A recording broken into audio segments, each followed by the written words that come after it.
Welcome, everyone, to another episode of the Forging Brains podcast. Today, we have Riley and I just together, and we just kind of wanted to start off by saying, hope everyone had a happy holidays and happy new year, and today we're going to kind of touch on a couple different things that are not necessarily all just horseshoeing like a normal pregame funk is, where we're, asking you guys to send in, but we want to talk about some of the goals that we have, personally in our personal lives, and then some professionally with our businesses. And then we also want to talk about the goals that we have for our podcast and just some things as far as like the Pacific Northwest 4-man team that we have. So, yeah, hope you guys enjoy this episode. I bet people probably had a pretty hoppy holiday too. Hoppy, like Yeah. alcohol. With some beer, man. Oh, yeah. Yeah, I mean, we're stuck inside Toasting a few.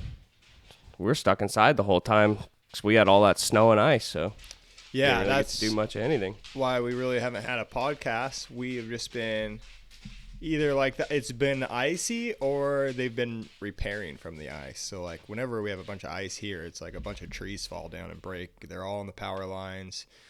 The cell phone towers are all pretty much out. So it's like you just aren't connecting to the outside world very much. Yeah. It It doesn't every help time that of you don't year. get very good service at your house anyhow, and Yeah. when the poles go down, nada. Yep.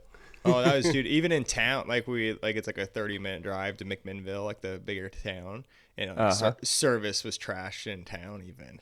It Oh, was dang. just Yeah, if it's bad everywhere. there, it's going to be really bad over there in Yep. Timbuktu. Yeah. Well, what do you think? Should we start by talking off with some of our personal goals that we have, or how do you want to steer this ship? I think you got some stats for the podcast there. We could kind of start off with some stats, and then after that, talk about podcast goals Yeah. and go from there. Yeah, so something that's kind of cool is on the Spotify page, it gave us a bunch of stats for how our podcast is done in relation to other podcasts that are within our realm as the number of followers, listens, and episodes. And since we've only been doing this now for 4 months, we've got some pretty cool stats for that. So with Spotify, this isn't necessarily including Apple, and Apple's actually our main platform that we get the most views on. So we created 739 minutes of new content, and that's more than 88% of other creators in our category. So that's pretty dang sweet. Yeah. That's And, total, we have 6,000 some, plays and listens just on Spotify. So that's pretty dang cool just in the short amount of time that we've been doing this. And, amongst those views, how many countries do you think we've been listened to in across the world? Dude, I bet more than we think. I bet I'm gonna say 8. I'm gonna shoot out 8. Dang, well, 16 different countries across the world. Whoa, double Dude. that. That's pretty crazy. That's I knew it was gonna be more than we thought it was gonna be. Yeah, I figured it'd probably be, like the main ones like UK, Canada and stuff. But Yeah, I thought I was kind of 16. being like 8 was gonna be a lot. And something I should shoot out there is like we aren't throwing these stats out there to like brag or anything, but like a part of like I think that me and Gavin we like to do anyways, like we like to be accountable and everything, and so we're just trying to be super clear with everybody of like this is what we're doing and how we're doing right now, and like so then we can compare it later on in life. It's the same thing as like sharing shoes and stuff with each other. We're not bragging about our shoemaking. We're like, hey, this is where I met. And so then everybody kind of knows and we know, and we can kind of like throw our goals out there. And so then when you put goals out there to everybody, it's kind of like you have to own up to them. You're calling them. You're like, this is where I'm trying to do. And so people are, then you want to hopefully next time when you see people, they're like, how are you doing on your goals? So you're like, well, I'm working on them. You don't want to be like, oh, well, fuck them. Yeah, exactly. So that's kind of the hope with this for me, at least, and I think Gavin as well. It's also good to pat yourself on the back and congratulate yourself for them Say thank you accomplishments to along the everybody. way. Yeah. It's cool to see these things. Obviously, like the top country we have is United States. Which one do you think is going to be the second one? Oh man. I'm gonna go with either like a weird one like Sweden, Oh or damn! maybe Canada. Well, you nailed that. It's Sweden. Is it really? Yeah. Yeah, Crazy. Sweden's number 2, Nice. and then we got UK, Shout and out then to the Sweden Canada. guys. Yeah, and Australia. So that's pretty Nice. dang cool. Nice. Yeah, thanks for all our listeners across the world. It's cool to know that we know people in each one of those Countries. Yeah, it's well. pretty sick. It also says our podcast was in the top 25% most shared globally in our area. So that's pretty dang cool. Yeah, in our And- category. Yeah, category. And then it also says we're in the top 10% most followed podcast with the amount of number of followers that we have at this moment. Oh, that's pretty cool. They like breaking Yeah. it like that. And then it says our listener's personality is the devotee, quick to support new episodes and listen repeatedly over and over as soon as like you hear an episode, and then they listen to it, and then they're also sharing it That's sharing cool. it to other people. So we appreciate that. I think that is one cool thing is like we like right away have involvement, and so Yeah. like, that's encouraging for us to like Well, that- keep going. So it's like it's cool. Like we made that Facebook group just the other day, and it had Forging Brains. it had over 300 members on it, and overnight. Yeah. Like that was really cool to see that like people are interested in actually following along with this. It's cool to have feedback. Yeah, we don't necessarily want it to be, just two different guys, you and I just chatting back and forth. Like, in reality, like, we're trying to reach out and, help other people that, may not have a way to voice their thoughts and get their, get criticism for themselves. So, Yeah. it's kind of part of why we decided to do this. And it's actually kind of funny. Somebody brought up the title of our podcast, The Forging Brains, and somebody had said, well, it's Forging Brains. It's all only going to be about forging. And, Oh yeah. I remember when we were kicking around ideas and stuff and come to that thought, it was more so of like, forging our brains together and not necessarily just about forging. It's more about, coming together and like speaking each other's minds and being able to, relate to other people and have them be able to come forward and basically just help everybody out. Yeah, I think that that's sense. like we get into a little bit of like the goals with the podcast, and like I think that was one of our goals from the beginning, and I hope to keep going that way. And I think we've been doing a good job. Is that we, like you said, we didn't want this to really necessarily be about forging. Like this isn't like a how-to episode type, or like a podcast. Like it'll have tips and tricks in here, obviously, but it's not all about like, oh, this is how you make shoes. This is how you forge this. It's like we wanted to get into these people's brains. We wanted to understand how they work each day, and in relation, like it's a little forging session back and forth between us and them of our heads, of like, and this just happens to be people that forge, like, so that Yeah. it was kind of, you have to play on words, you know what I mean? But it's like, I hope that's one of my goals for the podcast this year, is for people to see that even more, that we aren't just this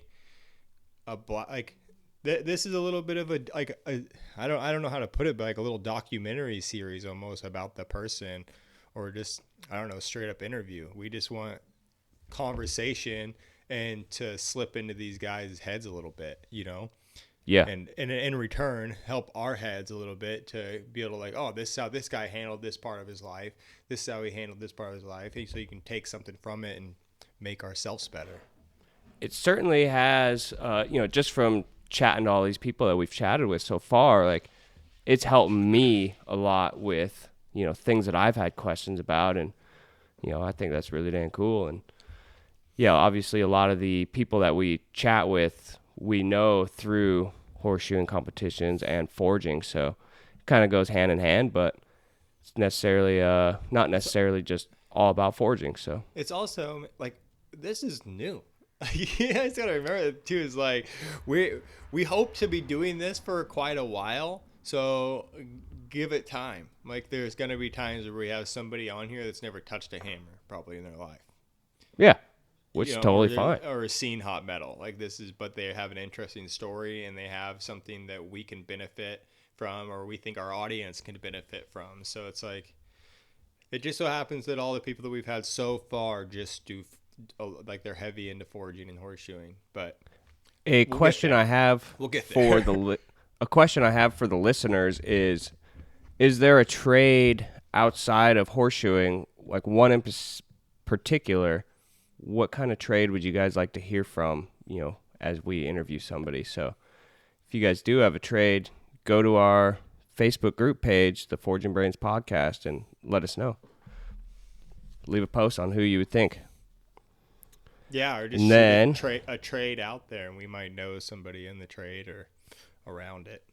I have one in particular I want to know about, just because I have a few friends that do it, is pipe fitting and stuff like that. Yeah, I think that'd be cool to hear about. Just a lot of cocaine and mud. Depends on what part of the world you're in, I guess. And something that's pretty cool from you guys, the listeners, is you guys have scored our podcast 4.9 stars out of 5. That means someone knocked us below 5 stars, huh? Well, I'll be the first to admit we're not perfect, so. Find that person. Yeah. How I'm cool with dare it. they ruin our perfect 5-star. And then all together, we have over 40,000 downloads and listens throughout our platforms. That's pretty cool. That's about 10,000 a month then so far. Yeah, We've been doing which this is 4 months. pretty dang cool for a podcast that's only been about for 4 months. Yeah. That's and sweet. for two guys that knew nothing about this kind of work. Talk about not being perfect all the time. It's like a struggle sometimes trying to figure this out. Yeah.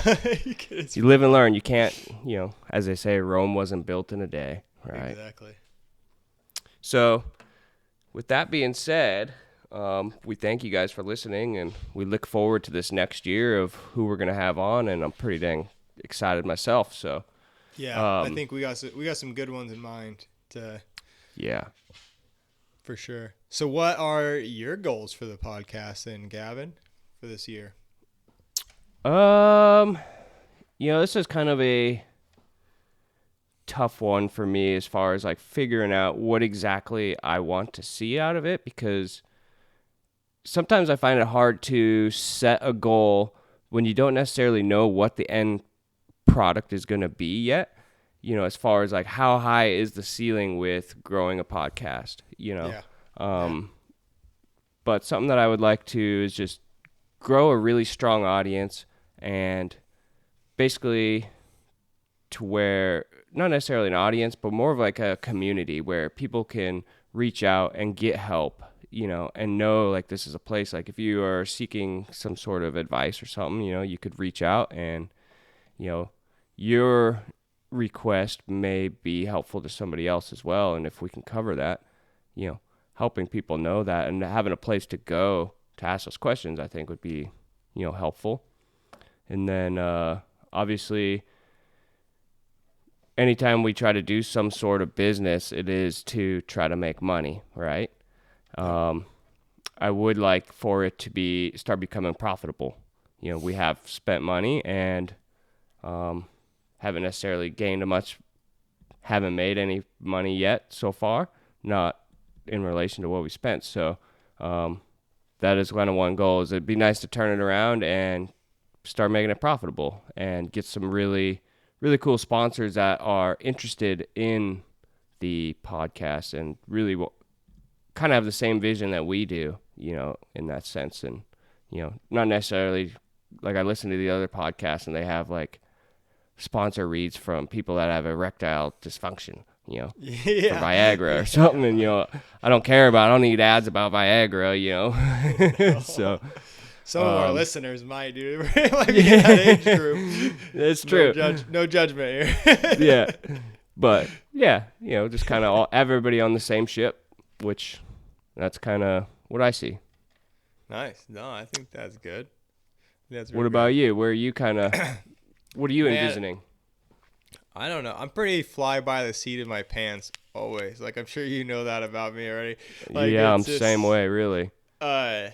And so, like, one of my goals with this podcast was to, like, create the community that you're talking about. So it's like, especially there's a bunch of bullshit online, in some of these, like, especially these farrier groups and stuff, that these guys try to get a post, and it's just the same motherfuckers just going off about basically dumb beating stuff. their chest. And it's like, something that's cool about when you go to a competition, there's really not a lot of that. That person gets weeded out really quickly and kind of called out or just shut out, they go away.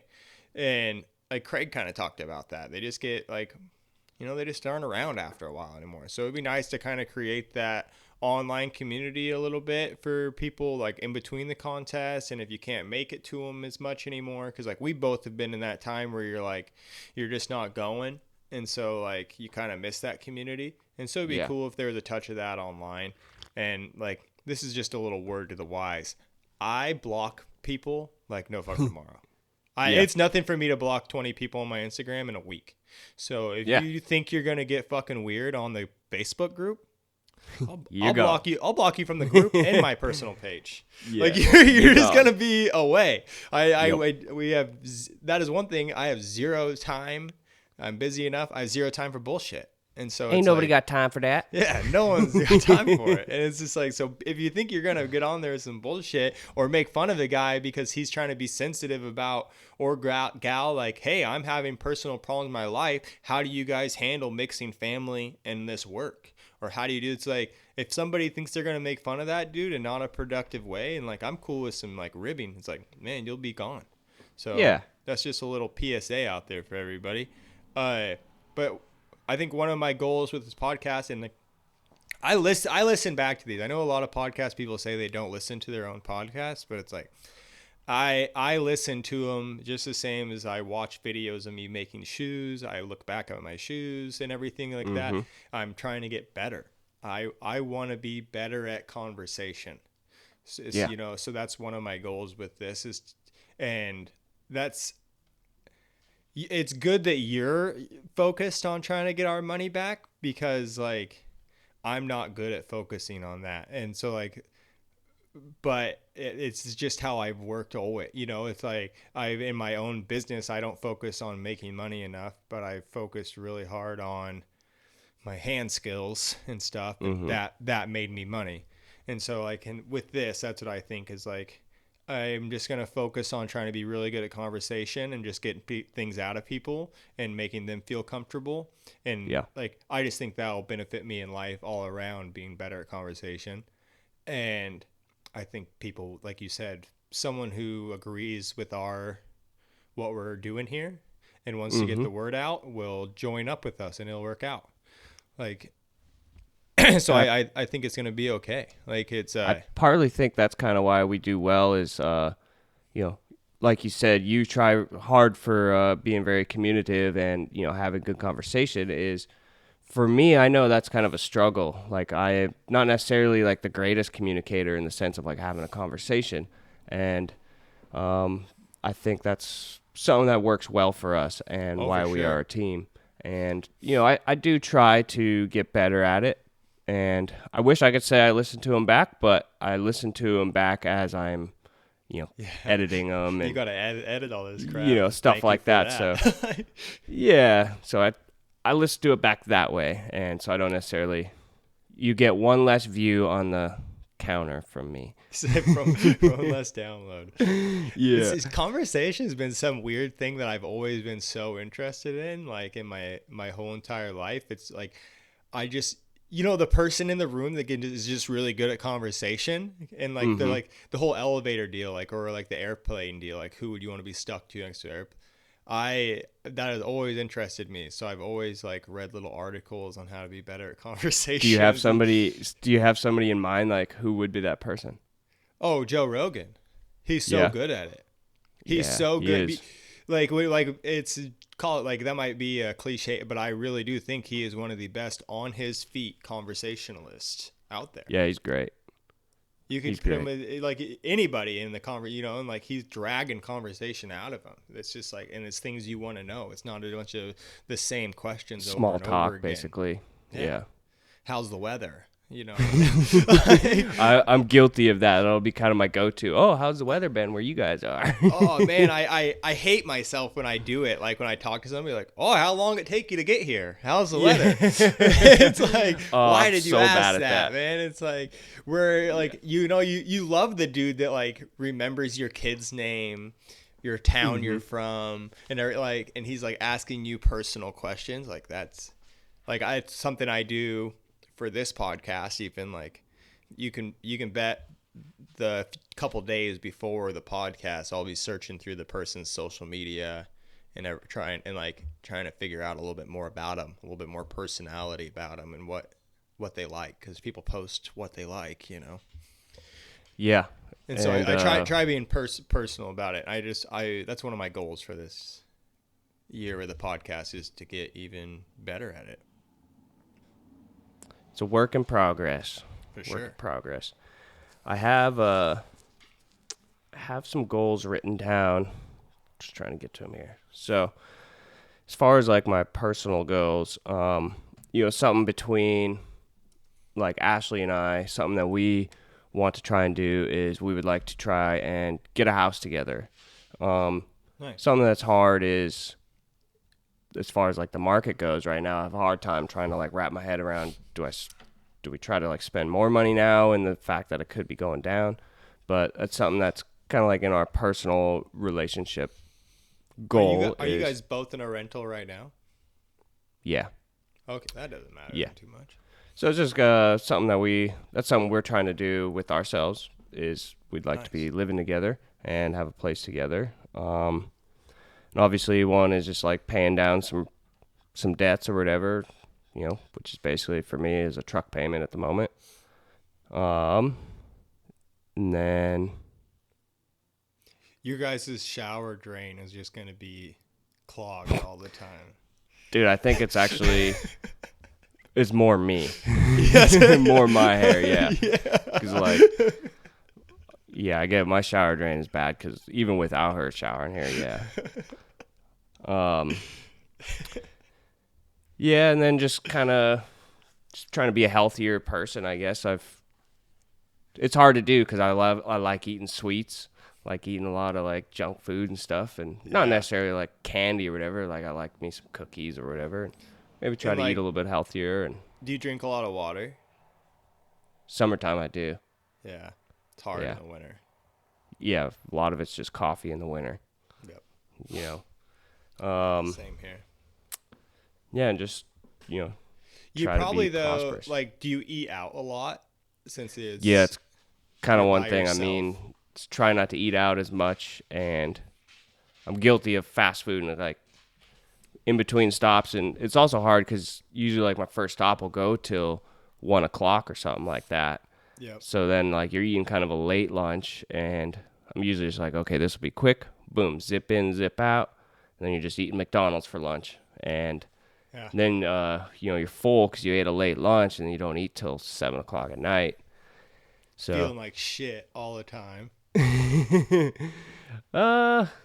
It don't really affect me that much, but who knows? If I cut it out, might see some results from it. Yeah. I can't do it, dude. My gut's all fucked up, and it's just like I can't eat. I'll feel like crap if I eat like that. Yeah, I bet. I wish I could. Yeah, I mean, well, I don't know if you really wish you could or not, but yeah, because if not, I just don't eat. I just like, nothing good to eat, so I'll just like, I feel better if I just don't eat than if I eat something shitty. Yeah, it's true. What are some personal goals you have for this upcoming year of 2023? Fuck, man. I don't know. Like, I I'm always just trying to be a better dad and a better husband. Mhm. Like I think like there's no way you can be perfect. So it's like try harder. Even when I come in from work, like to help in the house more, not sit down as quick. Like Yeah. do cook more dinners, probably try to cook more More involved. breakfasts. Yeah, yeah. Like I try to stay pretty involved, but it's just like you can always do more, and then do more. Try to do more activities with Catherine, than without, because like I end up doing a lot of like bad climate hobbies.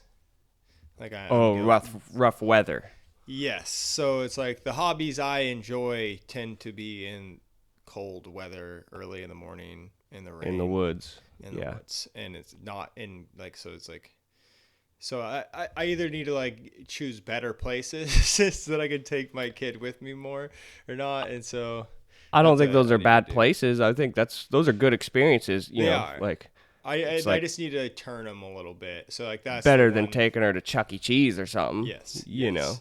And she I does think good. Like she does good fishing in the boat and stuff. She hangs out and like she's been in the boat every year of her life, and so she doesn't really know too much difference. But like like right now, I spend a lot of time trapping in the winter. That's every mhm. day. It's like you don't have a choice. You have to go every day, walk these couple miles, and go check these traps. And it's not really something I can take her with me too much because Yeah, it's hard for I her have to to carry her mostly because like she just gets tired and it's a really crappy terrain, or we go at a snail's pace.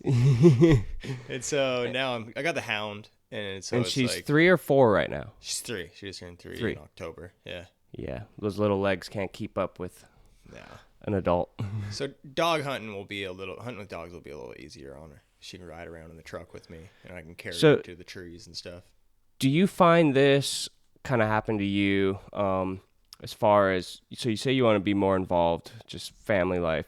Do you find that I find so this is what I find happens to me quite a bit is, all day when you're out, it's a very physical demanding job that we have, and when we're out shoeing horses, we have to have conversations with our clients. So it's almost like you're communicating all day, you're working your butt off, basically, draining yourself physically. Do you find that when you get home, you just want to unload and unwind and not necessarily have many conversations or anything like that, just because you're trying to like decompress a little bit from the day that you've had A up to that little, point? a little.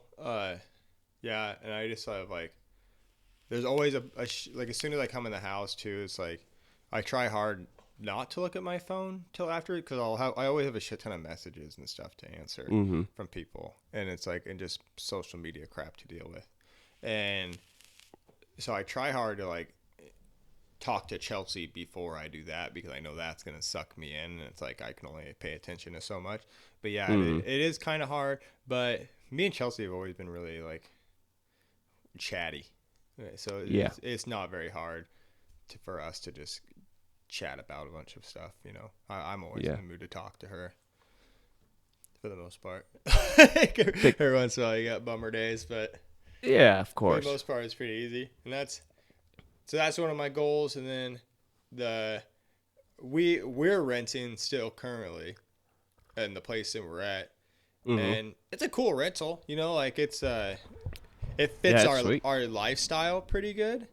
Mm-hmm. It's just that like this area and stuff doesn't the people doesn't fit our lifestyle. We don't fit this community that great. Right. And so that's one of our goals for this next year is to find a community that we fit in better, wherever that may be in this earth, and then buy a house and some property there.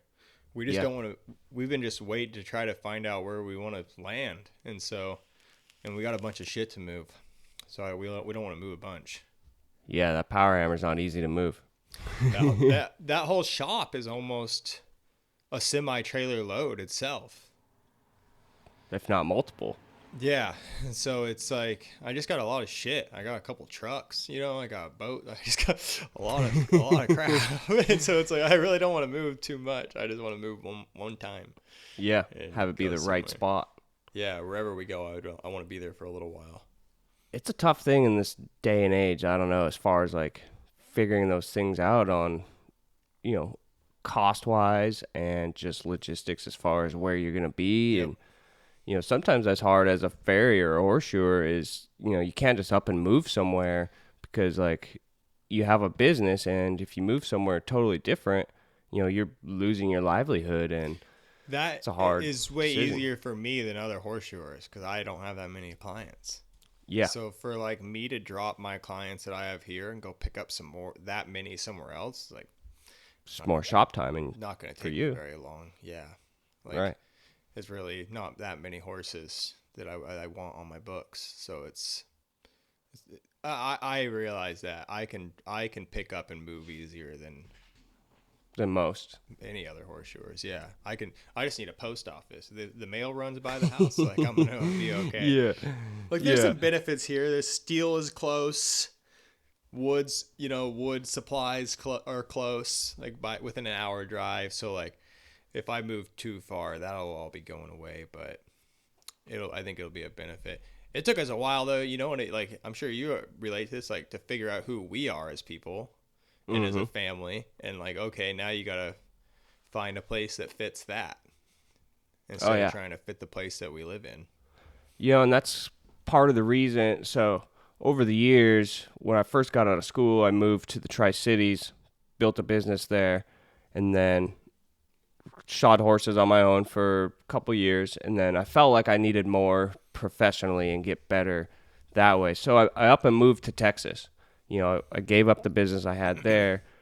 But when I did that and moved there, I wasn't necessarily going there in the sense of like I need to build a business right away. So with doing that, I knew I had a job as an apprentice. So I knew I was going to be making some sort of money there. So that didn't stress me out so much. Yeah.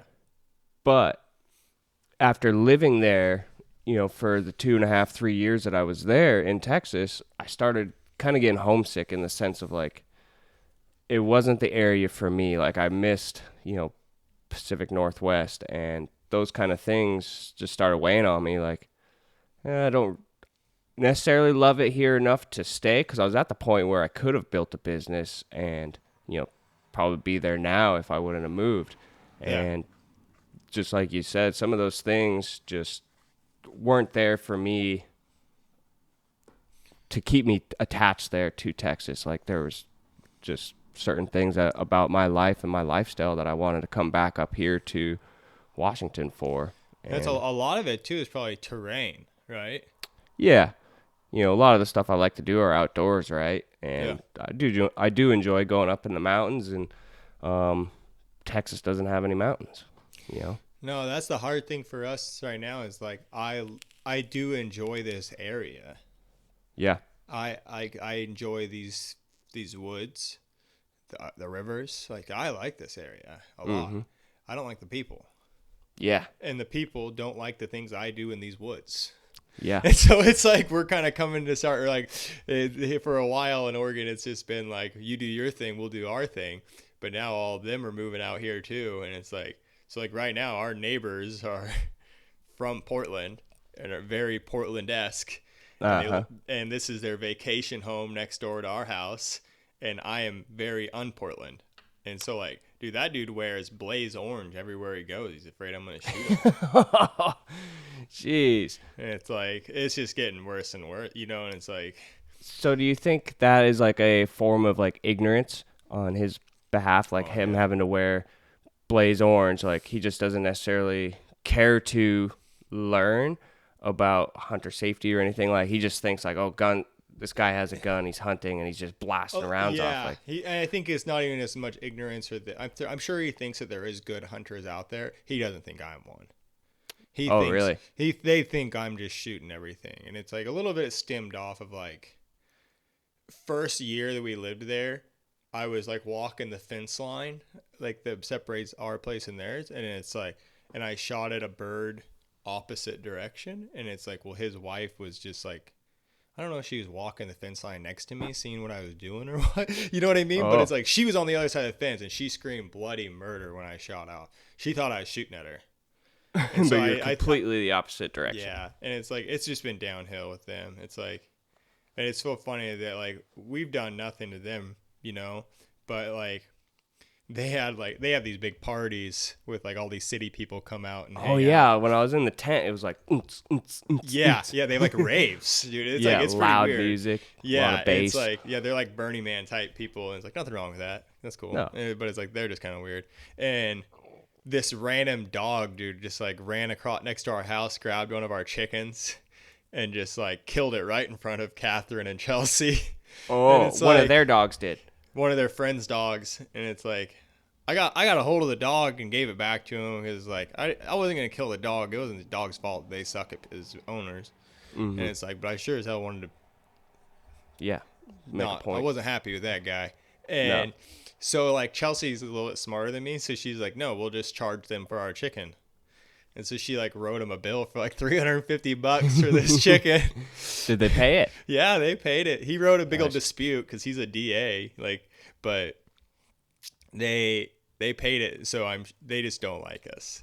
It's like Yeah. I know they're just waiting to get even with us at some time. And it's just like that's kind of everybody around us now is like wine people and everything. It's just they don't dig what we do out in the woods, and so we need to move somewhere It's that something that people like it. Like it's something that kind of weighs on me from time to time, and is it's a little bit unfortunate, like in that sense of, people are moving away from the place they are at because they're coming to, say, our area because it's a nice area, but then they want people want to change that area that they're moving to back to what they're accustomed to. But yeah. it's like you're moving away from that place because you are tired of what you're accustomed to, and you're coming to a new place in hopes because that place is great. So why are you guys trying to change it into the way that it's supposed to, the way that you're used to? Like, doesn't that totally defeat the purpose of moving someplace new? oh man, like they moved to this area because it was pretty Yeah. and clean, and it's like, well, like we've lived here for 5 years, and I've watched their property go to shit because it's like they refuse to do anything about beaver damage, and so like, well, now the salmon can't make it all the way up the stream because there's so many beaver dams just Right. all the way along their place, and it's like their property's flooded in the whole bottom half because of the beavers. They like they always have coyotes and stuff coming in and out of their property, so I know they're losing cats and everything else, and it's just like, man, you guys are like, this place was nice because you guys weren't here. Like, and somebody was taking care of the place. Like but Yeah, it it's is not what it is. necessarily There's more happening of them than there is me.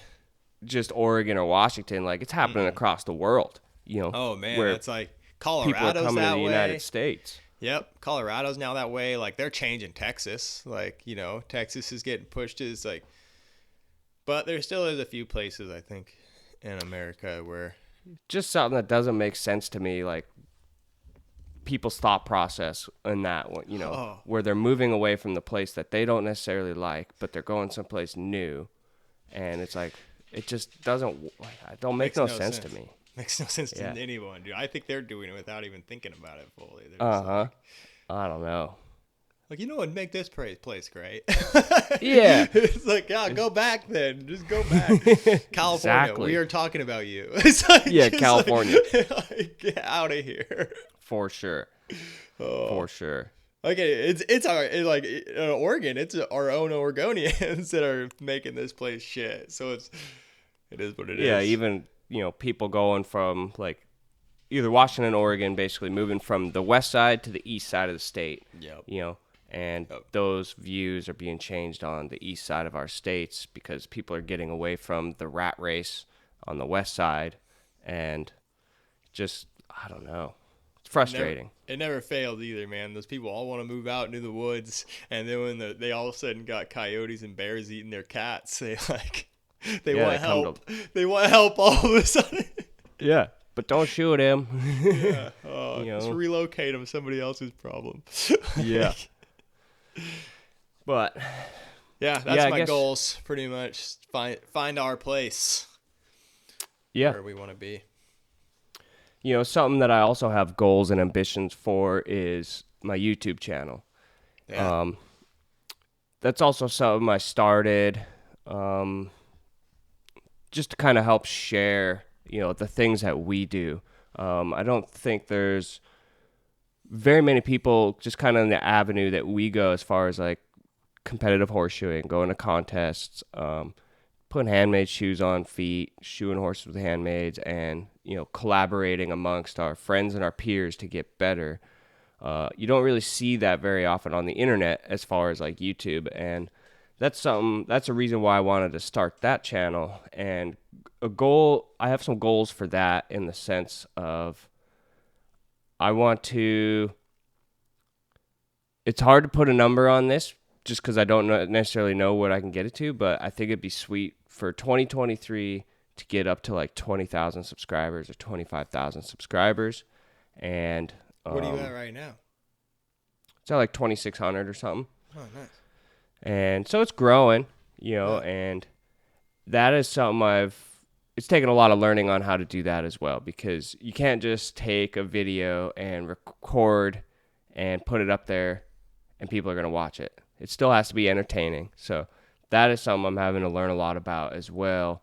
And so when I say that like 20,000, 25,000 subscriber mark, that also includes like I need to learn a lot more about presentation, gathering the right information, recording and putting out there the things that are interesting for us, the stuff that brings us in and keeps us coming back to try and learn, and trying to figure out a way to present that, to people to, get in tune with it and, help it grow. So that's hard. That's a big goal for me this next year as well. Yeah, I think there's like YouTube's still such uncharted territory for everybody. So everybody's all still learning and trying to figure it out. And so it is. Yeah, I think you just got to practice at it and you're just going to start figuring it out. Yeah. I agree. We as horseshoers are like so lacking in the social media world. Mm-hmm. Like, man, pipe fitters and plumbers are doing better in the social media world than we are. Really. Yeah. It's like they just are. Like, they're sponsored by more people than we are, which gets the public knowing about it more.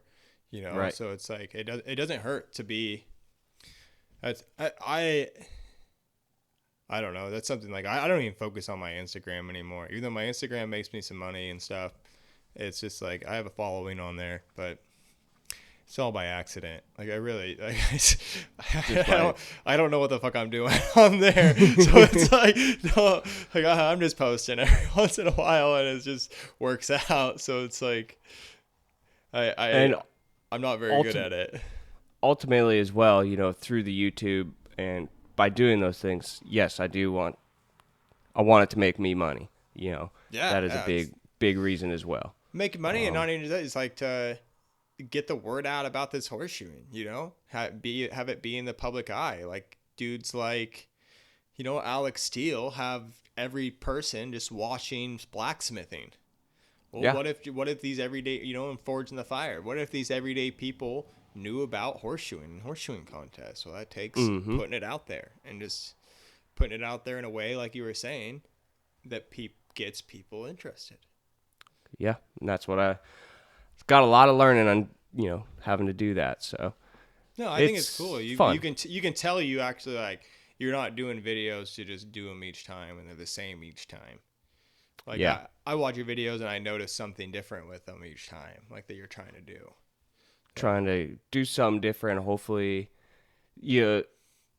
people that have YouTube channels will understand this, but through like other podcasts that I listen to with social media and stuff, there's a ranking system of 1 through 10. So every time you post up a new video, it'll give a ranking on the first 10 day or first couple hours or whatever. And when you get one that goes 1 out of 10, so 1 being great, like the best, and you see that and you're like, hell yeah, this one's fucking real good.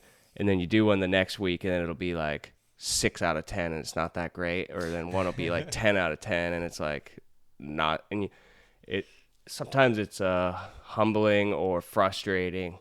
You see it when it's like, you get done, you're like, okay, this one here is better than last week's. I feel like this one's better. And then it gets the 10 out of 10. You're like, God damn it. Dude, none of them make sense. Like, where did I go wrong? Like it's like the Reels thing on Instagram. Those Reels like took off, and like that was the way to like make money on Instagram and stuff. And it's like, I would put one on that like I put like you said that I put a bunch of work into, like a whole day of videoing and like making this project. For me at Yeah. least it's nice. I can like always sell the thing when I'm done. So like if it Uh-huh. doesn't make me any money on the reel, it doesn't really matter too much. I still can sell it. But it's like I would get done with one and think that it was great, and it would just be not do good at all. Like barely anybody would watch it, and then I'd put one on that was like, oh, this is kind of stupid, you know? It's like I put Uh-huh. one on that's literally just like me hot rasping a draft shoe, and it got 3 million views. Like I don't know why that did good at all. It's Who so wants to weird. see anybody hot rasp? Like Yeah. this is like, and it's just like a bunch of people. They have no fucking idea what you're doing. For some reason, social For media some grabbed a reason hold of it. that's entertaining to people. I don't know. Oh, and the algorithm. I think it's just how it gets clicked in the first little bit that it's on. It Yeah. has to be grabbing, like, and they'll go from there. But Yeah, it's something also because we don't necessarily have like a bunch of people, like you said, as far as uncharted territory. It's hard to, collab with other people and yeah, ask like, well, what did you do differently? And how did it? Because we don't really have people like kind of like with our horseshoeing and competitions. Like we could reach out to Craig or whatever and be like, oh, what did I do wrong? As far as like this goes, we don't necessarily have a lot of people like that where we could ask like, no, well, how do we make it better or something like that? And so that is something that's tough in that sense, trying to learn that and figure that out on my own. And yeah, there are avenues that I go to figure out solution or like try and gather answers and information, but it's not necessarily like when it comes to the horseshoeing aspect of it. Like as far as like video and stuff like that, people know how to edit videos. Like that's happened for a long time, but yeah, yeah, it's putting them together in the right yeah, steps. it's a work in It's like progress. Kind of like everything else, it's a work in progress and learning as we go. So that's a big thing that I want to try to work on this next year and try to make that poppin'. right.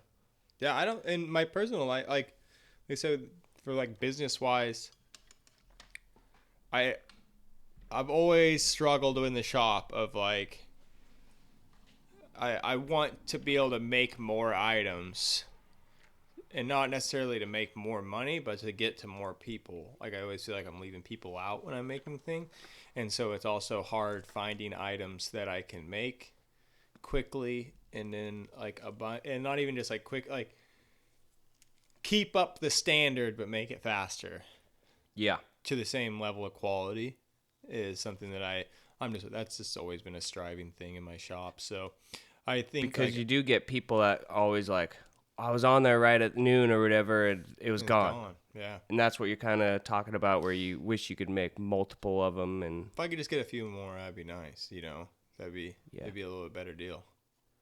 that's Reach more people, make more money in the shop. So it's like I need to find more ways that I can maybe get an employee doing some parts of it while I'm doing other things, and just some tooling that can be quicker, make things faster. That's a yeah. That lot was it my comes down to. my next question of what do you think would help that? But I guess if were able to get an employee and Yeah, and like the employees, just like you gotta know where to put them and to keep them busy, so you're not just paying them for nothing.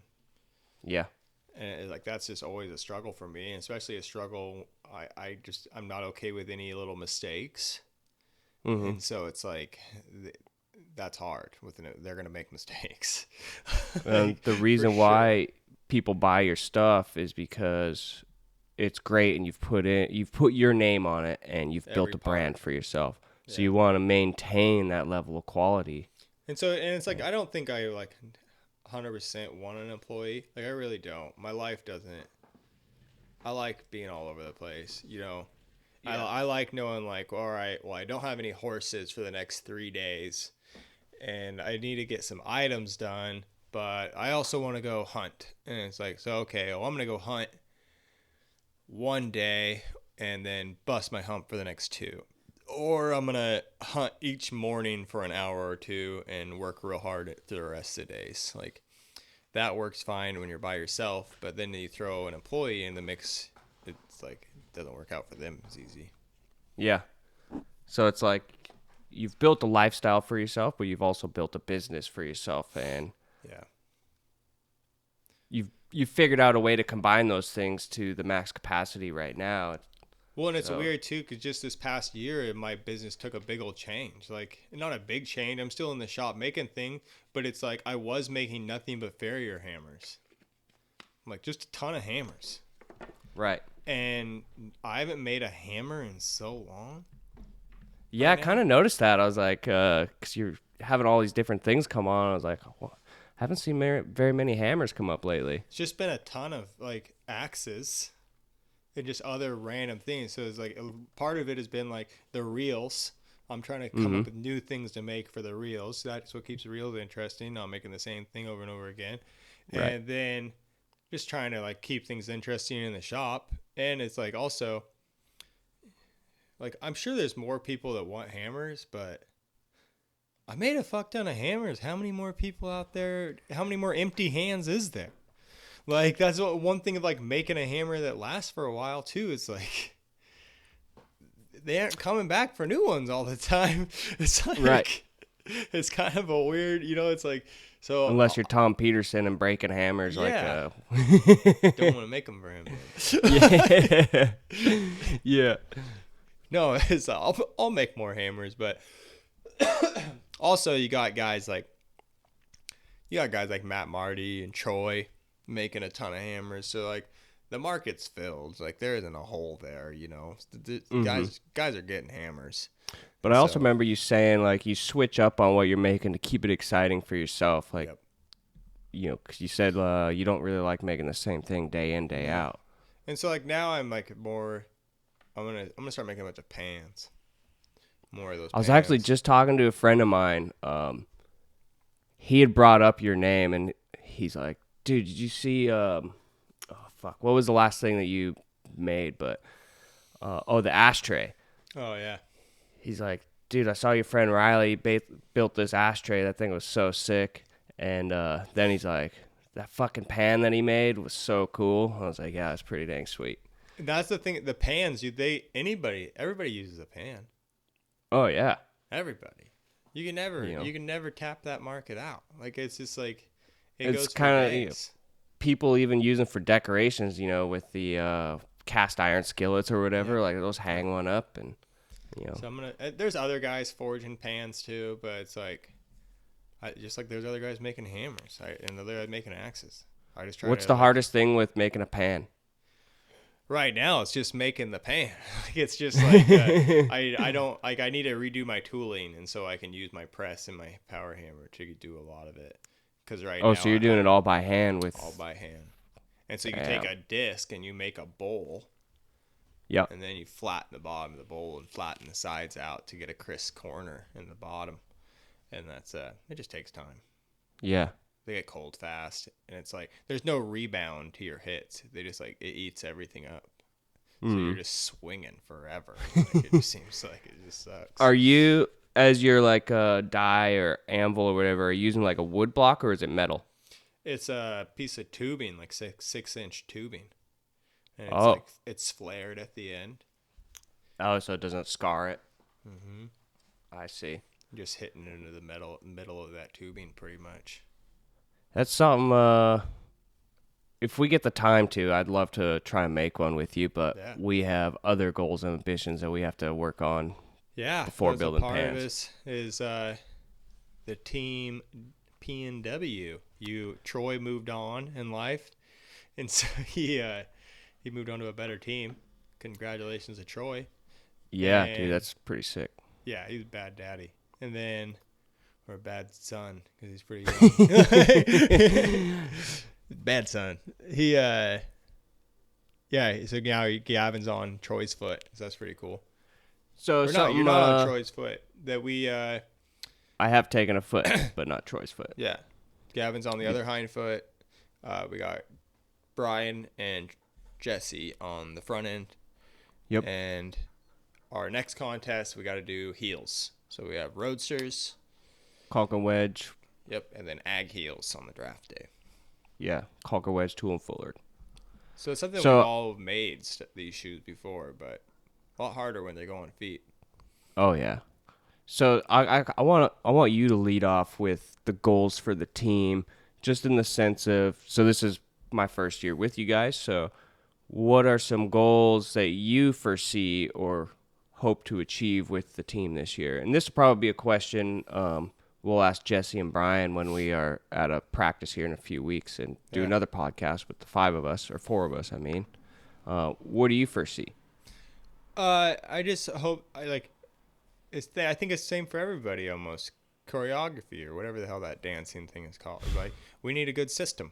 We need a good system to recognize when things are going bad and when things are going good, and that just takes practice. We just need to pound in a routine. Like I think that's one of our biggest things. Like, yeah, I think that's the biggest thing for everybody. It's like thankfully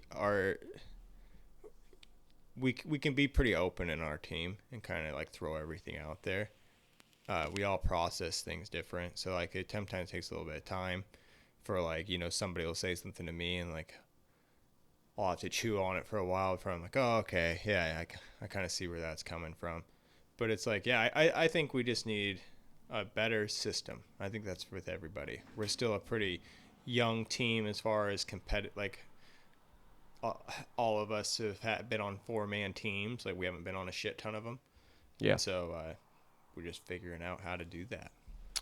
Yeah, it's kind of something I've been thinking about, since I'm new to this with you guys, is something for me is I want to be a good teammate, Yeah. That's kind of first and foremost, is like I want to be able to hold up my end of the bargain and do the best that I can. So hopefully it benefits the team. I want to be there so that I'm doing a good enough job so that I don't let down 3 other guys. Yeah. It's huge. Something that is also kind of tough to think about is we know we are not going to go out and win it, right? Yeah. So, and it's not saying like, I just know the guys out there that are going to win it are much more handier than we are. Just in the sense of experience of competing and just who they are talent-wise and the work that they've put in. So it's like I don't want to go there, obviously, to lose. Like, I know we are better than last place, and it's hard to say where are we going to be. Like, do we want to try to shoot for middle of the road? I mean, it's hard because I don't think any you put goal a number on it. Yeah, any goal out there is like you don't want to shoot for the middle of the road. Like, obviously, you want to go to win. Yeah. But in this sense, like, middle of the road would be our top goal in that, I guess. Yeah, I don't think you can put a number on it at all. I think like Poe said it when I did that interview with him on the team, and he said we just want to do better than we did it, or as good as we did at practice. Yeah. And so it's like that's my goal for us right now. Is like we aren't even to that yet. Like we don't do as good in practice as we do at home by ourselves. Yeah. So like we got to develop that system. We all have our like pictures that we send each other, and it's like one thing that's nice is we all do better trims at a practice than we probably do in our everyday work. Yep. But the job that goes on the foot isn't always there. Yeah. And so it'd be nice to be able to do as good a job as that we know we could do. That's my hope. Yeah. Being able to put our money where our mouth is, essentially. Yeah, or just like do as good as you know you can do. It sucks going to the competition and be like, that was 70% of what I can do. Like, I didn't get to show anybody what I'm even somewhat capable of. Yeah. You know what I mean? Like, as long as you put out everything you think you're capable of, you're okay where it falls in the standings. Mm-hmm. I am. Like, it just sucks when you're like, that was shit. Like, what I just put on that foot was shit. Like, I swear I could do better than that. Like, yeah, but you didn't. So it's like, it'd be nice if we could just do what we know we can do. That would be sweet. No matter what sport it is, any type of competitor or athlete has that thought go through their head in the sense of like, I know I could have done better. Yep. So I think that's just normal in the sense of anybody being a competitor or an athlete is knowing they can do better. So yeah, that's kind of something I think consistency, getting a strong system and so that we can be consistent in the sense of hopefully in the 3 days of the 3 different classes, we are consistently where we started and then consistent on where we ended up. So hopefully, I like, agree. I don't know what class they run first. Like, is it the Usually Roadster? draft. So hopefully we're not like, fifth in the draft and then like ninth in Roadster and then fifth in to a Ford or something. Like, hopefully we're like, middle of the road, middle of the road, middle of the road. Yeah. In that No, sense. it'd be nice to just go through the weekend without a wreck. Yeah. Be like, yeah, that was a good go. Yeah. Not have an awkward dinner. Have an awkward dinner or podcast. Yeah, exactly. Having to kick each other in the nuts. Like, Like what happened there? Yeah. Like, what the fuck? Communication's key. Yeah, Communication so is that's key. funny that it's like that's kind of the goal I think of the year is communication. It's like on the podcast, on the team, in my house. Like we do pretty good at the house, but it's like, man, communication everywhere. That's something I even try to work on, just between Ashley and I, is being more communicative. And kind of like what I was saying to you earlier with shoeing all day and like come home and I just kind of shut down in the sense of like I just want to decompress.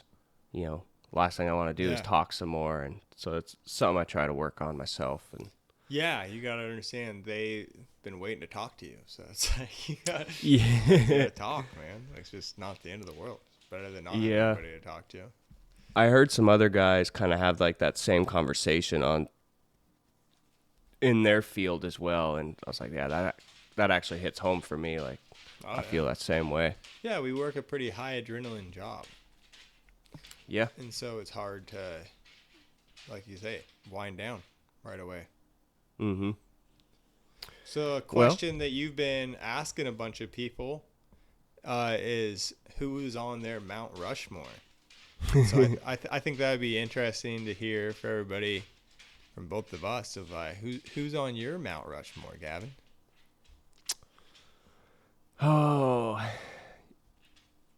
it's funny So- you ask everybody this question and you don't have it like like nailed down for yourself. I know, which is, I don't know if that's necessarily a good thing or a bad thing, but I think it evolves from time to time, and I'm still fairly young, so I think people that I looked up to or idolized, when I was 20 years old probably is different from where I'm at now, being 30 years old.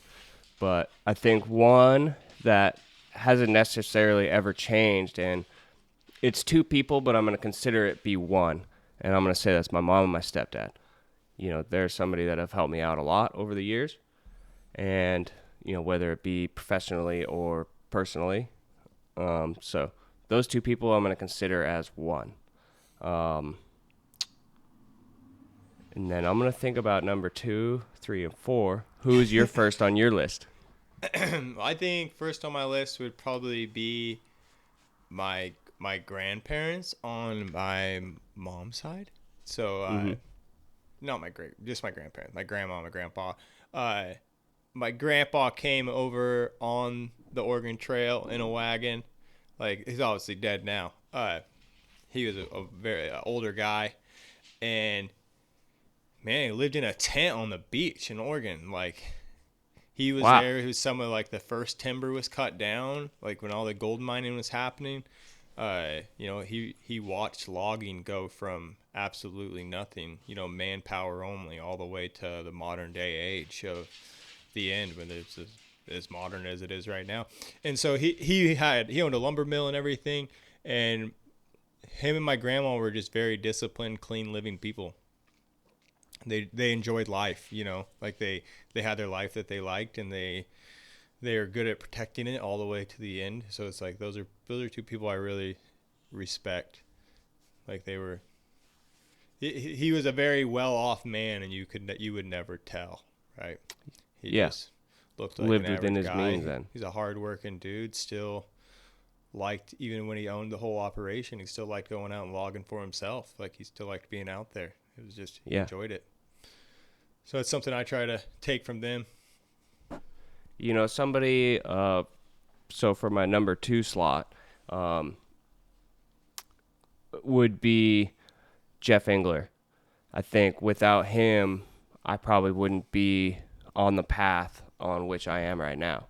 When I was in college, and initially, like, I didn't know what I wanted to study when I first went to school. So I asked Jeff, like, hey, can I just come and do some of the blacksmithing part, you know? And he's like, yeah, sure, yeah, we can probably let you do that. And maybe then you could get underneath some horses or whatever. And little did I know, like, there was no just taking the blacksmith portion. Like, and so basically I was just thrown right into shoeing horses. And he was willing to, let me do that at first, but he knew once I was going to get in there, like, it was just going to, you were going to start shoeing horses. And he is a guy that if you are putting in effort or putting forth effort, he will give it back to you, But if you're slacking, you're not going to get any of it.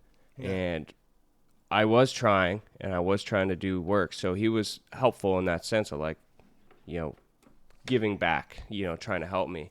And I also remember the first time, my first year of school, I think, it was either my first or second year, but the Washington State Association would always have their spring contest there at the school, at the college. And he had told me, the contest is coming, I think you should do it. I think you'll be really good at it. And at first I was like, oh, really? Like, I don't know about that. I don't know anything about contests or whatever. And he's like, no, you should do it. I think you'll do well. And sure enough, like, I ended up winning, like, the novice that year. And because he had pushed me to do it, I mean, if that wouldn't have happened, I probably never would have continued down the same path of what we're doing, what I'm doing now, Yeah. I think that was a big push for me, professionally, in the sense of, like, that kicked off my career and kept it exciting for me, because at that point in my life, like, I was searching for basically adrenaline, right? From riding bucking horses all the time and then getting hurt and not being able to do it. That filled the void for me in the sense of, being able to compete. And competing to me today still keeps our job interesting. For sure. Yeah. Keeps it not mundane in the sense of just shoeing horses, like just going out there and shooting horses. Like, gives you something to push forward to and keep working towards, and new goals revolving, whether it be monthly or yearly or through a decade, No, that's a good one. And so, yeah, I'm going to put him as my number 2. You need time for your 3, or you want to keep rolling? I'm going to need time for my number 3, so right. You're going to have to go for number 2. Number 2, I'm going to go with Chelsea. Man, Chelsea is, I would be probably, I don't know, a mountain man or a bum somewhere. Yeah. I wouldn't be, like, man, she makes everything, like, super possible and not, like, inachievable. Like, I'll throw out a crazy idea and she'll, like, come back 10 minutes later. Like, I looked all into it and this is super possible. We just have to do this, this, and this, and it's happening. And so it's like she has been. That's Echo. Yeah, Chelsea's. She's the only reason I have any, like, structure to my life. So. And didn't you say you guys have been together since you were in high school, right? Yeah, we met at my 17th birthday party. And got together not long after that. So what, you guys have been together now 12 years or 13, 14 years? It's 13, 16 years. I'm 33. That's half your life, dude. Yeah. Isn't that That's wild? Incredible. Yeah, it's pretty cool. She is definitely, like, cliche as everyone's, like, she's my soulmate, best friend. Right. I think that's what she's definitely up there. A lot of people hope to find in their life is their soulmate. Oh, for sure. And, like, yeah, it's like, it's not always, like, perfect, you know what I mean? Like, but it's like, it's never bad. It's never bad. Like, we just always, like, if, like, it's me. Like, I got some fucked up, like, I get frustrated and, like, with what's going on, I'm not, like, doing good enough or something. And, like, but we just talk through it. She's really good at communicating with each other, so it works out. Well, I might cop out and think about my 3 and 4. Really? And Yeah, I got to think about it for a Yeah. little bit. They're big ones. Maybe in a future episode, we'll have to finish off my Mount Rushmore. I got mine. Oh, you do? Yeah. All right. All right. I'll keep going in like order of my life. Like, so like my grandparents are probably the first like important people in my life, and then Chelsea, obviously very important in my life. And the next person that helped me out a ton and like set me down this path was a guy named Sean Robertson. Sean's not with us anymore. He's passed away, but Sean is the reason I'm a horseshoer. Like, Yeah. for sure. I was just a trim to like he made me a professional horseshoer. Like no, I would have been fucking off, trimming some horses at team ropings around the weekends and continue to be a welder or a millwright or something. And Sean pushed me to a school. Sean gave me somewhere to work afterwards. He would encourage me to go to contests, even though that wasn't his thing. He would help me work on little shoes and like he would let me nail handmaids on his clients' horses so I could keep practicing. Like the dude, he would, whatever you wanted to do, he would help encourage it, and he was doing that in his own life too. He was, he enjoyed roping in his family, and so he was really good at doing that. So that guy is someone I look up to be a person like he was. He was always there to help everybody. Yeah, I've never personally met him, but I have, heard through multiple people about him, and a lot of people have said good things about him, and it's too bad that he's no longer with us. Yeah, he was a great dude. So I think he deserves to be up there. And then the other guy is Jim Poor. Jim has been, he's like my horseshoe and papa sometimes. Like if I got a question or a dilemma in my life, is like what I need to do with my business, I can ask Jim, and I know he's not looking out for himself or anything else. Like he's truly looking out for my well-being, and that he'll give. And he's not like trying to coddle me ever. He's like, no, you're being a fucking idiot. This is what you should probably do, or don't quit fucking around with that. Or, this is what you should be doing. Like he has taken the bumps and bruises of like being a tool maker in our trade or anything like that. A lot of people haven't done it. It's new.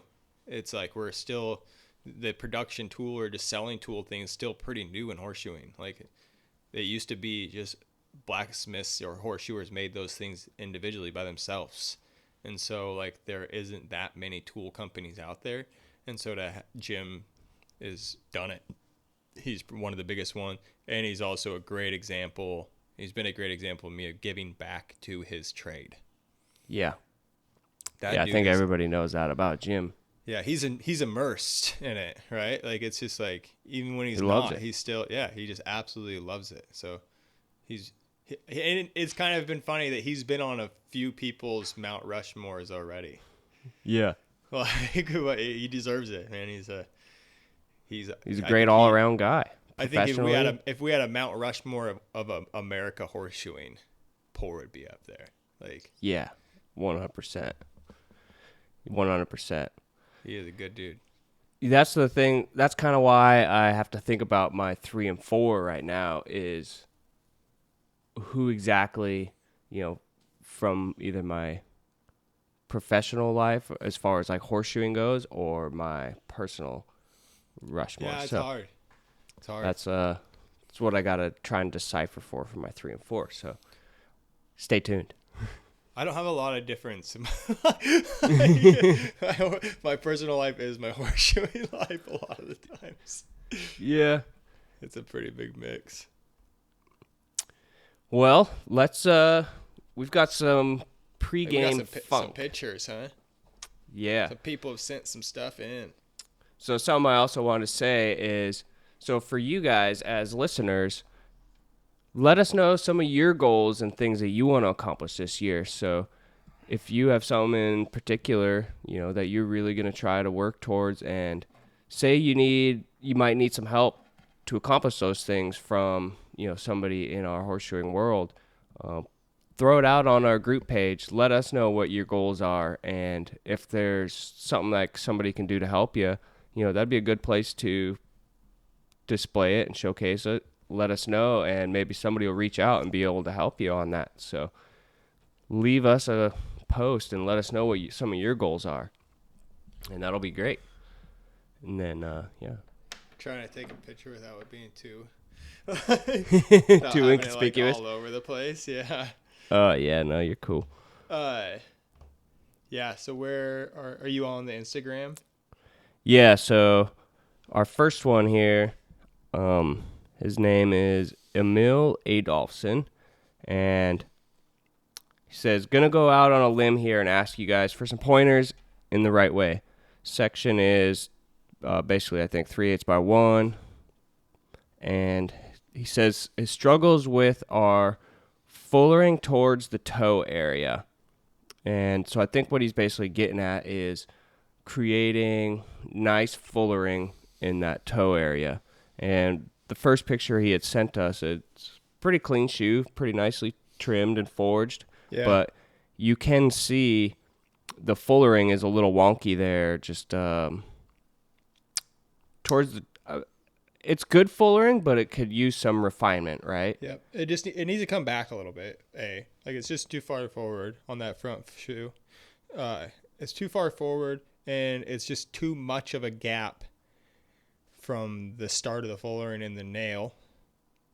Yep. And it's also like he has that habit that everybody gets when they first start fullering and they're working with a fuller, is they let the corner dive away from them.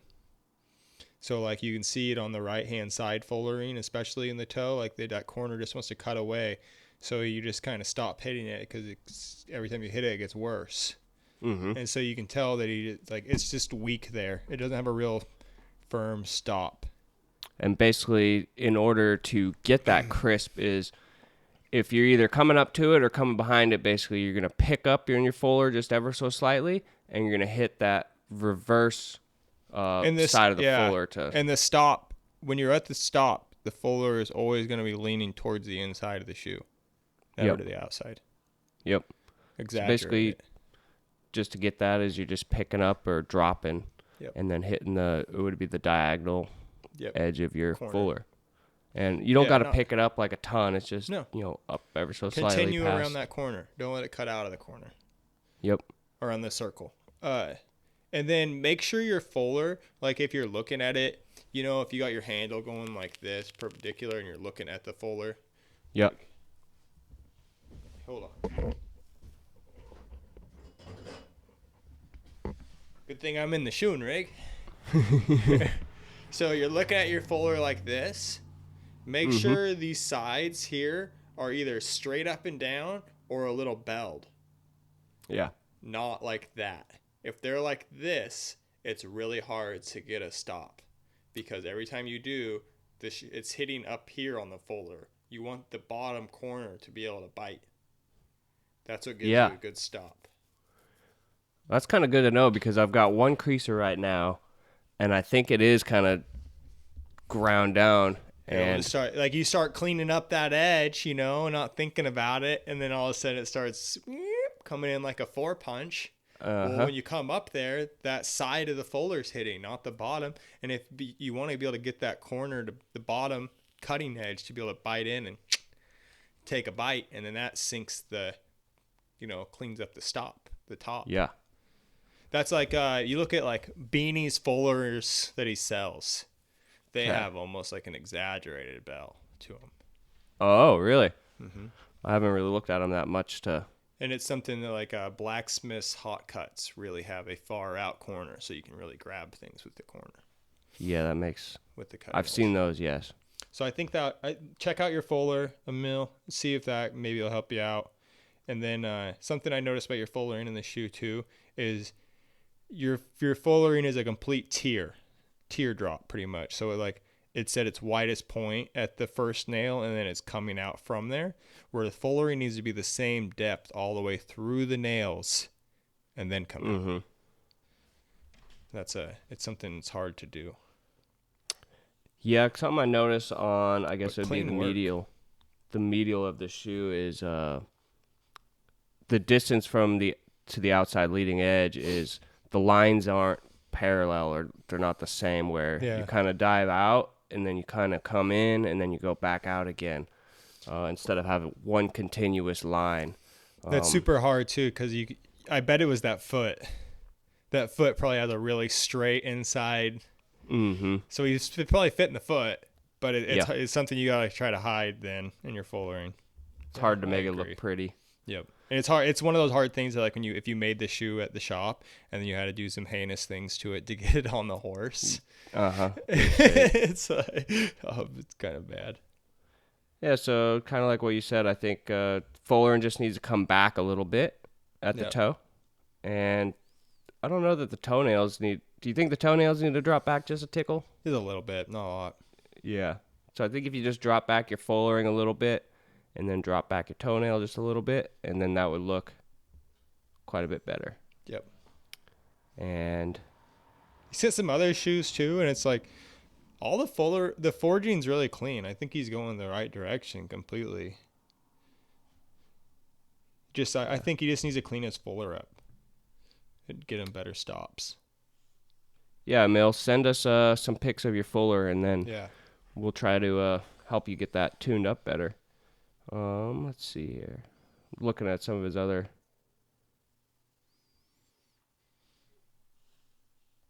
pictures here that he had sent in, and yeah, I think it's a lot of it's just kind of in this the tuning of the Fuller. Mm-hmm. Yeah, and just 'Cause more practice making smooth fullering lines, man. It looks like the stop, basically what you're saying on how it needs to be ground, where it has just a slight bell at the end. That's what would clean up. And he does the same thing that like everybody does. His left-hand side fullering is lower each time. Oh yeah. And so Where it finishes. yeah, where it starts too. And so it's like just know that. And just put it up above. Twist it the other way. Like Yeah. don't as keep far as doing where the it same thing. stops. Yep. Let's see here. Oh yeah, there was one JW Hader. I think he's just a couple down. And he says this is a 15-inch foot made out of 13 and a half of 1 1/4 inch by 3/8. And the horse has quite weak feet, he says. Or no, 1 1/4 by 5/16, he says, sorry. And nice job on taking before pictures and sending them to us, because that actually helps tell the story a lot better on how you got to where you are. So we like that. That is And a it does shitty look like foot. pretty wet, washed out. Yeah, crooked, dude. I wonder if you can go a bit thicker on your section instead of using that 5/16, go to like 3/8. It's Usually hard that though. helps. It like cause you like get those feet that they just want to find the ground. So you put too much depth on them and they just sink through it. Yeah, but I can't remember who we were talking to.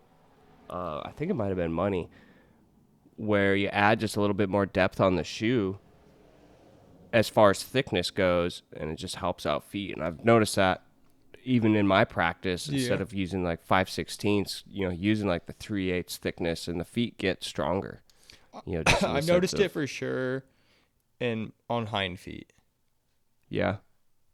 Yeah, hind feet seems like they like the thickness. If I have a kind of a flat-footed hind foot, I'll put some thickness to it and they respond. Mm-hmm. The only thing I could say about the job, the shoe job, I like the shoe. Like it's shaped nice, it's punched nice for what it was. It's good heels forged on it. I think the width was good for that horse. I don't think 3/8 really would have hurt him, or maybe even benefited him. I don't know. I don't know if it would have helped too much. I would not have rasped on the top. None on the Like- top. Definitely not below those old nail holes. Like you can see there's some flare. Like Yeah. I would have gathered that medial toe up where it kind of flares out that way. And no, I wouldn't have touched that lateral probably. I mean, that's one I would have been okay with it looking like shit from the top. Even if I would have had to bullnose that lateral to get it to the shoe, to get it underneath the bony column. Mm-hmm. You can see he rasped pretty high. Yeah. That's Yeah, and I like think he rasped through the old clip and everything. Like I would have done maybe a little bit of that, but not much, man. it's Not definitely much. the part where rasping as high up as you did probably is would've- not necessarily needed, and Mhm. just go even less than the bottom third, maybe the bottom quarter of the foot.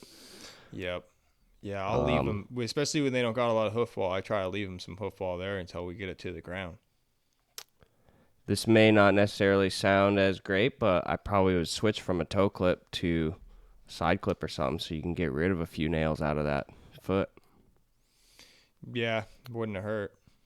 Just to try to put less nails in it.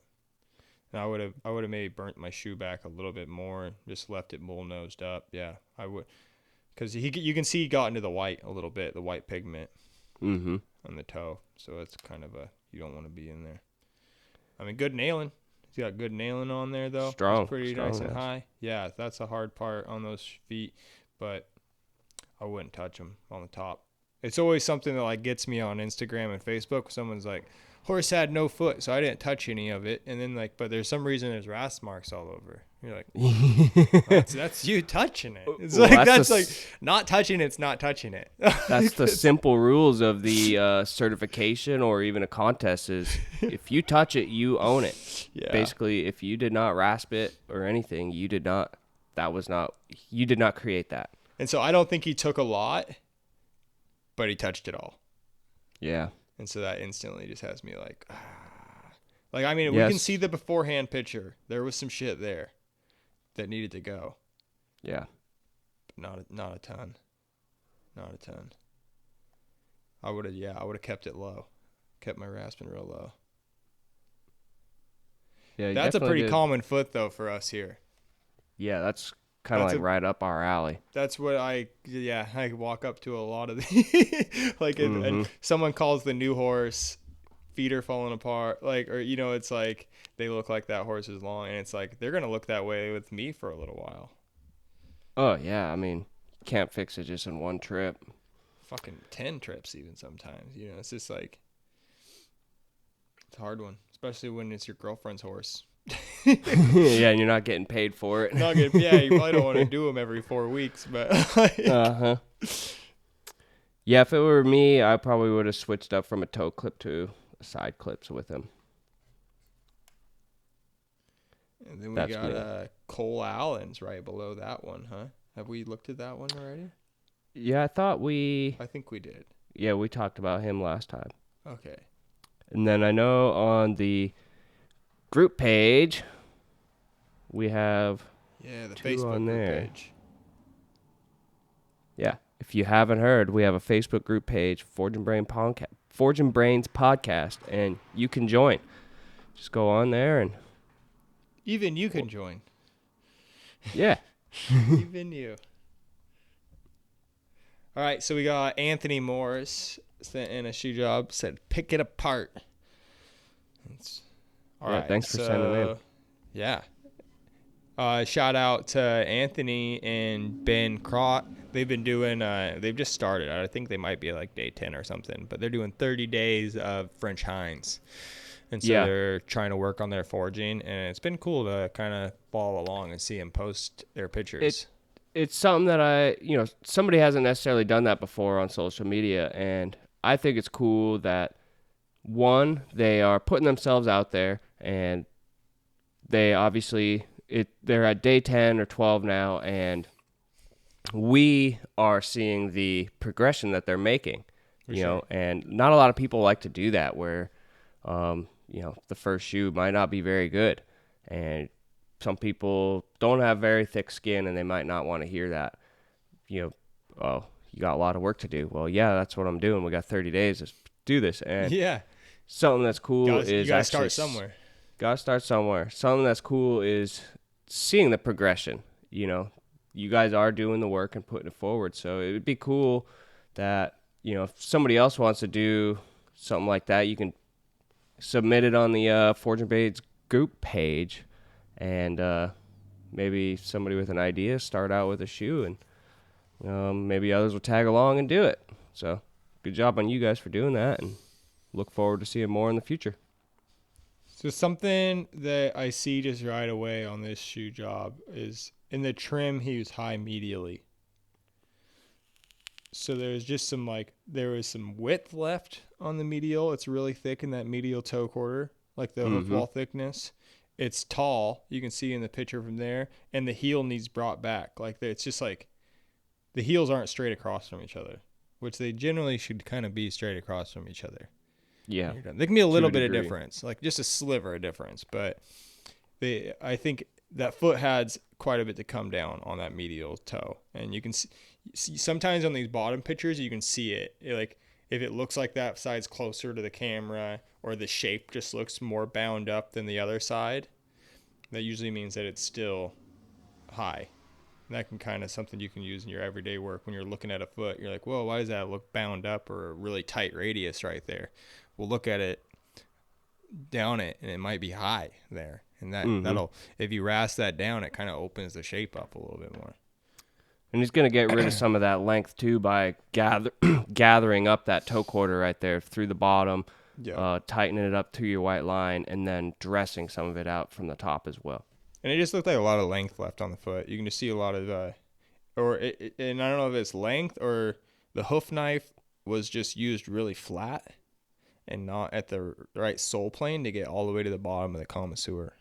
Yeah, you can see that at the tip of the frog there. There's quite a decent amount of length there that could be taken out. And that's something I try to have a nice clean slope from the hoof wall to the bottom of the connoisseur so that it cleans out nice.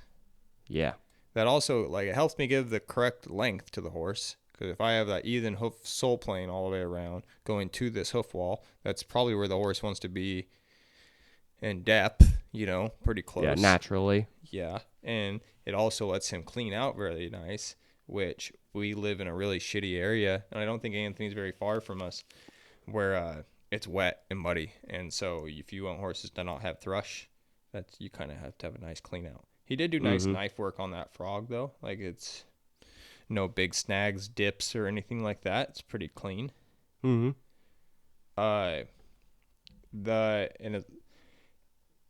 This is the kind of the hard thing about keg shoe sliders. And I don't know if that's a keg shoe. I think it is. I'm pretty sure it's a keg shoe slider. They're punched. I think it might be a handmade. Is it? I think so. Maybe. I could be wrong, though. I could be wrong, too. It might be.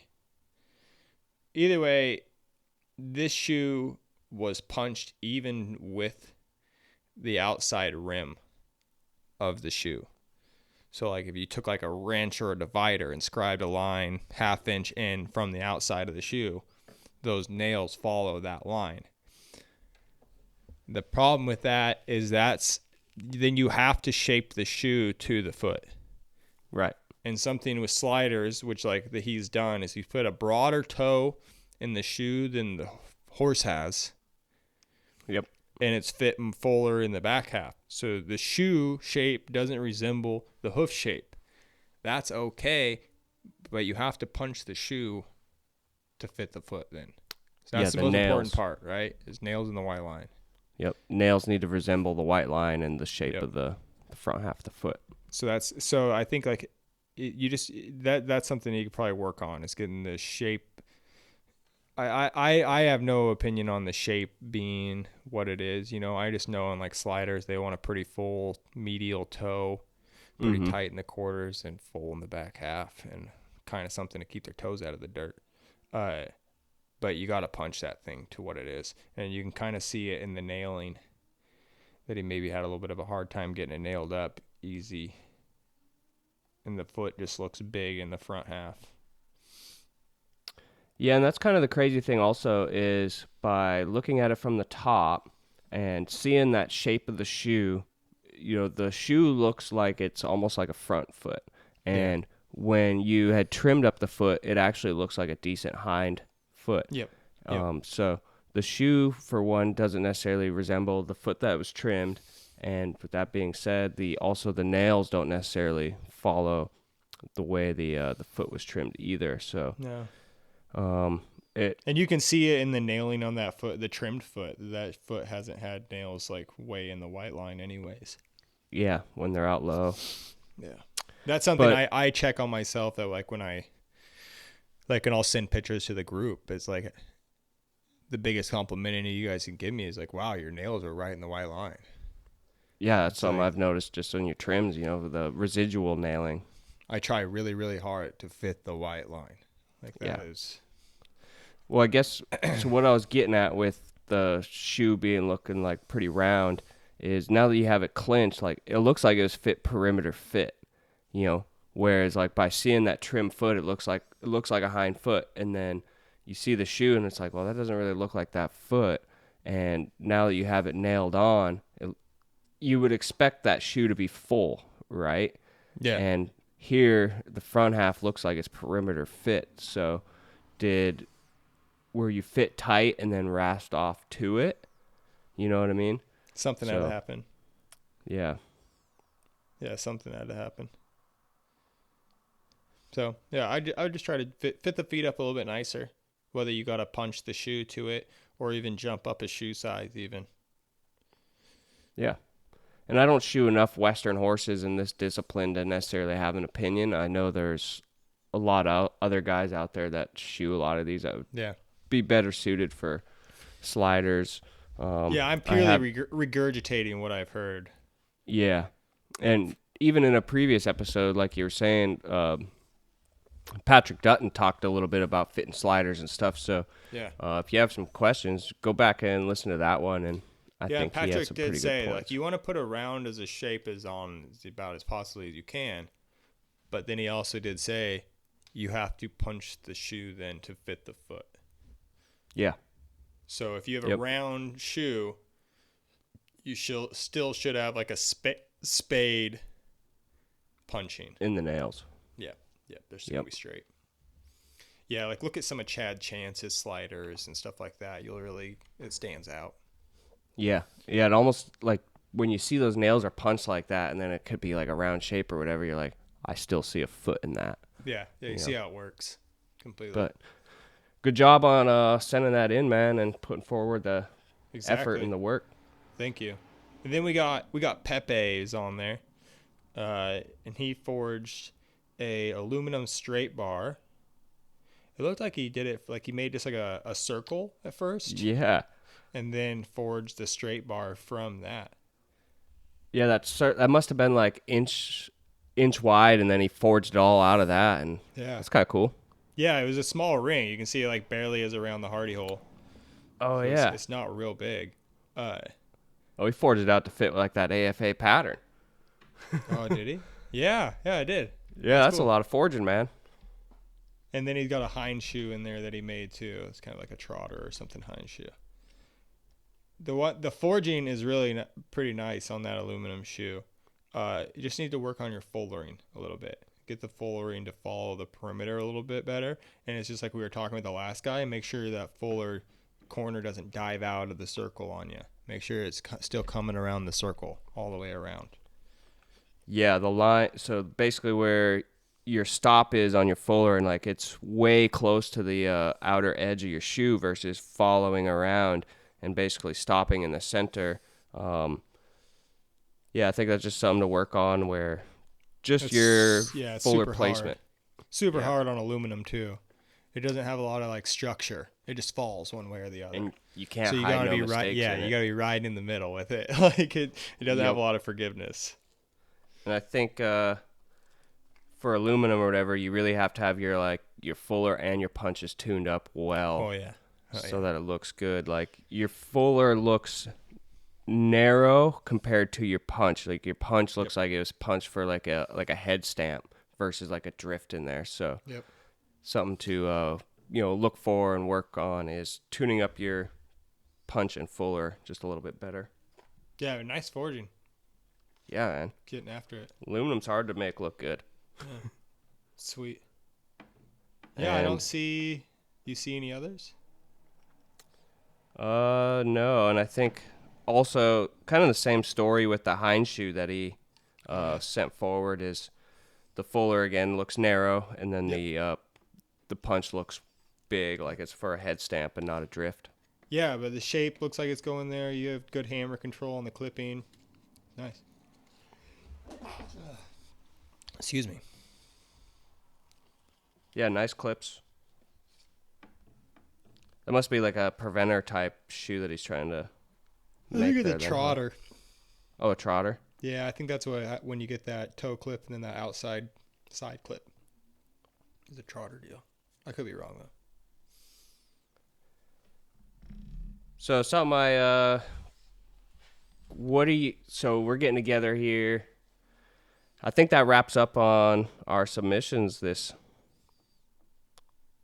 episode. So if you guys Looks like have it. jobs that you're looking to have critiqued, and or if you have some goals that you are going to be working on, leave us a post and let us know. And we look forward to hearing from you guys what you guys are going to be working on this year. So something I'm going to ask you, Riley, is we're getting together here for a team practice in a few weeks. Well, actually, not a few weeks, just like next week. Next week, yeah. What is the main thing you want to work on yourself at this practice and get dialed in? Working with a striker more. What does that entail? Letting my striker know what I want.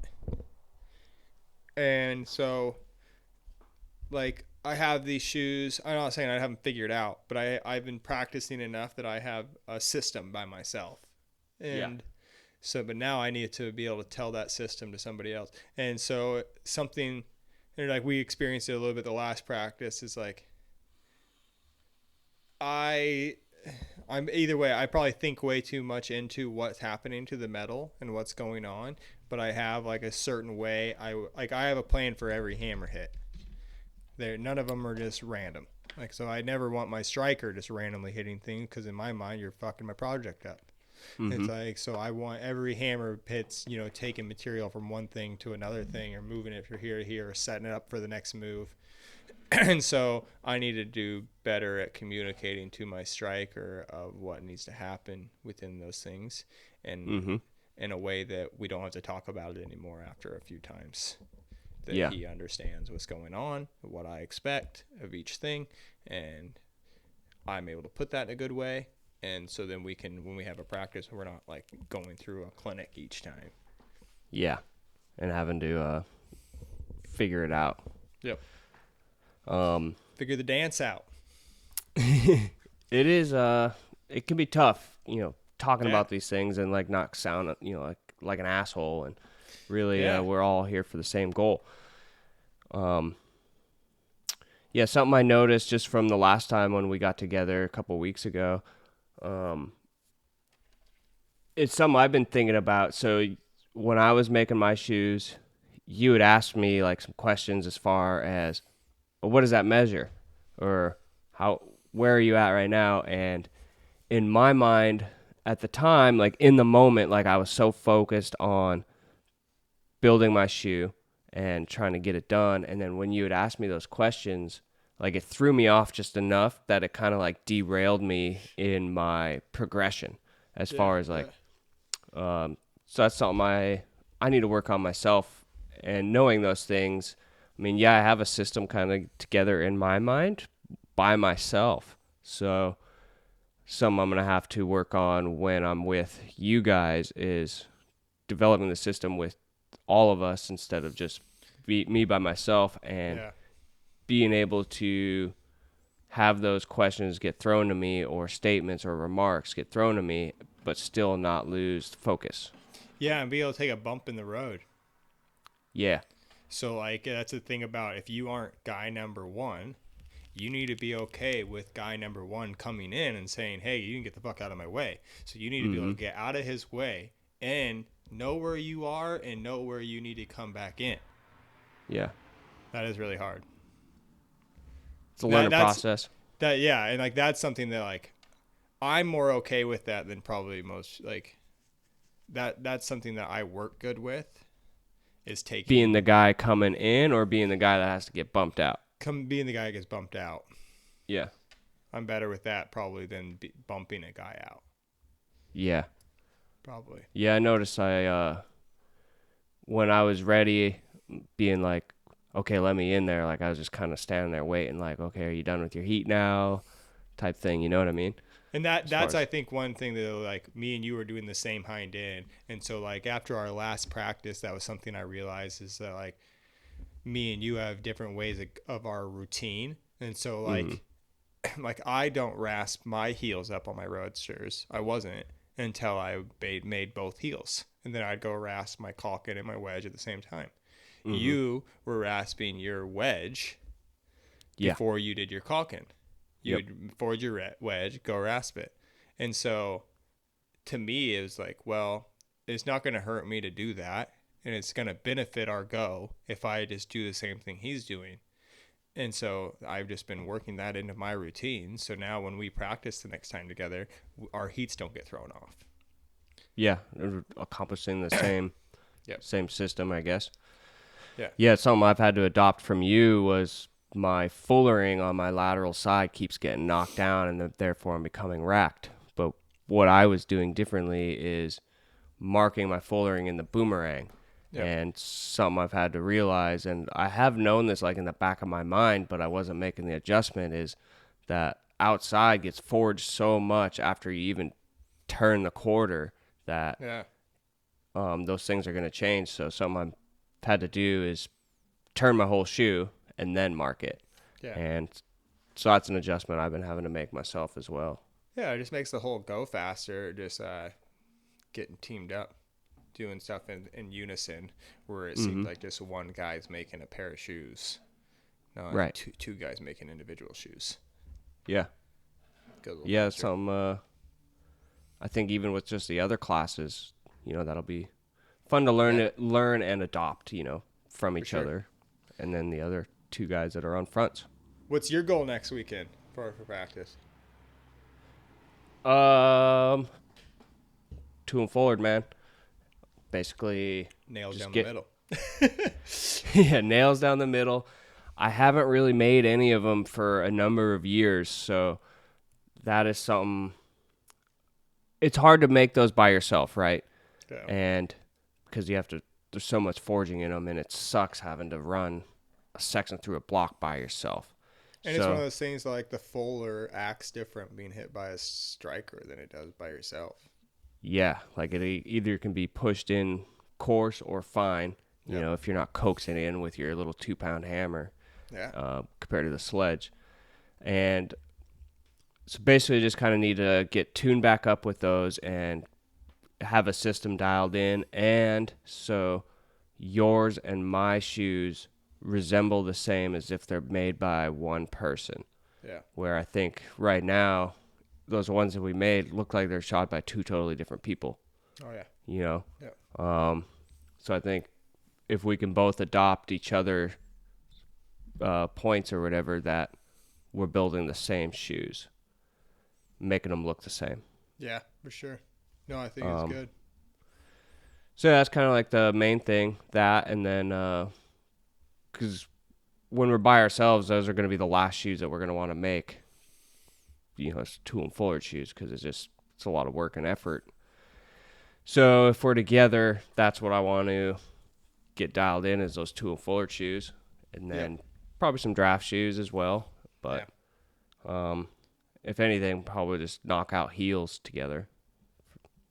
Yeah, so. The draft shoes are something I want to work on lately.